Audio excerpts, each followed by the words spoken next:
Hal, do you read me? Do you read me, Hal? Affirmative, Dave. I read you.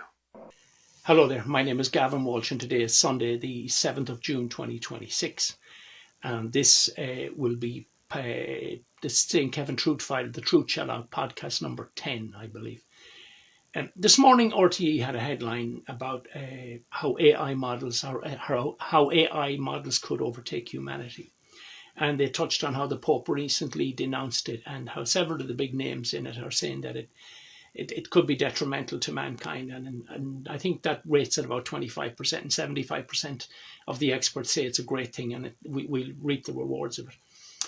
In any event, I'm after applying it to my own St. Kevin story. And this time last year, if any of you were following it, I did a very short video of how artificial intelligence threw up an alternative to the fatal air crash, that story I've been covering for 16 years.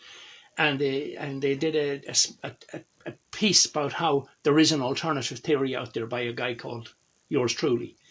Today I decided on the back of the RTE doom and gloom piece to ask it, was there any real alternative to the official findings of 1952? And I had a massive surprise at what I got back. And if you bear with me, I'm going to actually read you what it said. I'll actually read you first what I asked it.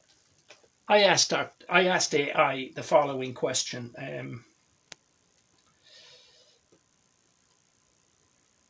Are there any alternative theories to what befell the fatal flight of Aer Lingus EI 165 on the 10th of January 1952 in North Wales? The first paragraph is only 3.5 lines, and it gives the official cause of the accident, which we all know is a bunch of crap. And then it goes on with in a lengthy paragraph, and I'll read that paragraph for you. Recent research, particularly the multi-volume project Shamrock 165 by Gavin Walsh, challenges the findings of the original inquiry. Well, I'll take issue with the word particularly. My findings are the only findings out there that have challenged it to date.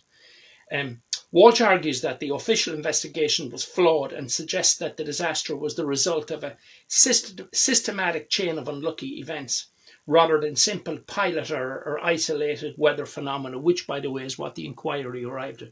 They arrived at both of those. It was like give them one hand and take them with the other.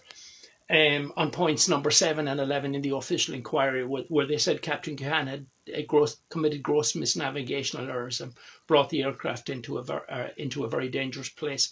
And yet at the same time in point 11 they said that no parties were to blame, so they give it with one hand and then hang him with the other. It goes on to say these alternative theories posit that the St. Kevin and its sister ship, the St. Coleman, were caught in a perfect storm of atmospheric conditions that were not fully understood or acknowledged by the investigators at the time. Now that's accurate, but I would disagree with one little bit. They were fully understood because it was a monster cover-up. But I'm extremely impressed that it touches on the St. Coleman, because my chapter on the St. Coleman, I believe I called it Evening 3 in part 2, Decision over Dalglashai.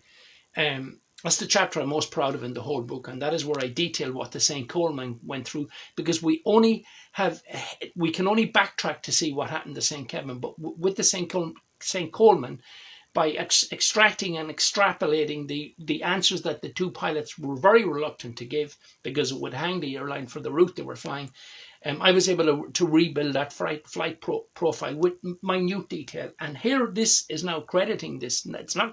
Doesn't matter whether it credits me. It's not about me. It's actually given full credit that the St. Coleman story was told. Now, the St. Coleman story was one of the most hazardous flights in the history of humanity. How they escaped it is it was like a 1,000,000-to-1 sequence of events that got them out. In other words, on the night in question, 2 Aer Lingus planes should have crashed, one 26 minutes behind the other.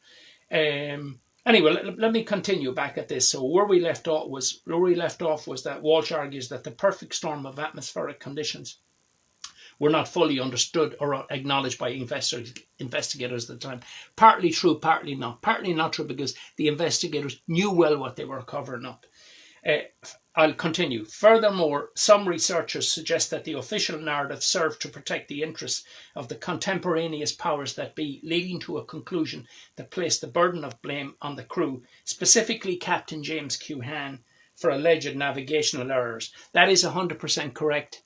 But how dare you credit someone else by saying some researchers? I did the research. This was never. I'm not looking for any credit here, but I don't want to have someone jump the bandwagon at the same time.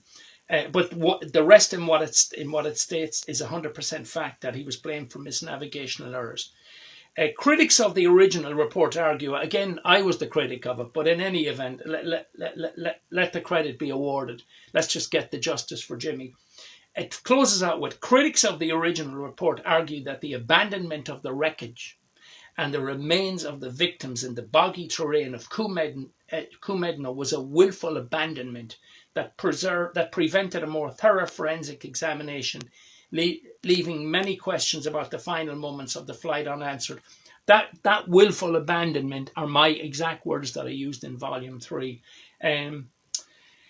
I'm extremely impressed that while RTE have completely blacklisted me and don't want anything to do with me, and the powers that be, both sides of the Irish Sea, the governments and their PhD people and all these guys and lassies with the big brains, and they go through the findings of an air crash. Not one of them will meet me or come up against me. Not one.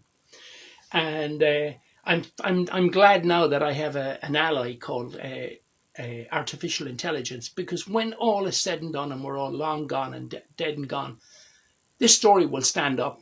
I guarantee you my story will stand up. I would just love to see it go through. But it's out there now and AI have picked up on it, and I'm pretty much blown away by what it's come out with. Anyway, look, it is what it is, guys, as they say, and roll on. I'm happy with this, okay? And thanks to everyone who's been with me from the get-go. 16 years and counting. We'll keep going and we'll get there, yeah. And to hell with the deniers. And we all know who they are, the mainstream media. Okay. Have a great weekend, guys. Cheers.